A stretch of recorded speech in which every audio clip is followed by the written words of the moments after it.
Секој хороскопски знак има свои позитивни и негативни карактеристики. Мила, Драгана и Јана ќе ви ги презентираат оние негативните кои сепак можете да ги смените. Огнените знаци се страсни. Земјините знаци се стабилни и сензуални. Воздушните се интелигентни и енергични, додека пак водните се емотивни.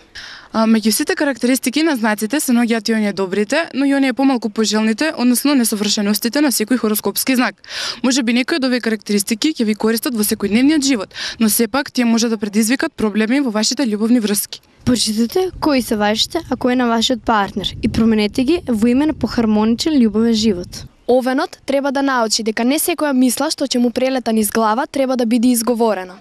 Бикот знае да биде толку многу тврдоглав што не може да оствари ниту еден компромис. Близнаците размислуваат со брзина на светлината, но имаат проблем кога треба да разговараат за своите емотивни потреби. Ракот може да држи лутина неверојатно долго време, но има нежно срце и може да биде навреден од најмалата ситница. Лавот сјае блескаво како сонцето, но тој мора да разбере дека не секогаш е во центарот на универзумот и не се врти околу него. Девицата е знак кој буквално може да се самоуништи со грижи и не ја препознаваат собствената сила. Вагата верува дека се може да избалансира, но додека го постигне тоа, таа може да излезе нарцисоидна и да ја наруши рамнотежата. Скорпијата сака да ги контролира нештата, но во врска таа е вистински тивок манипулатор.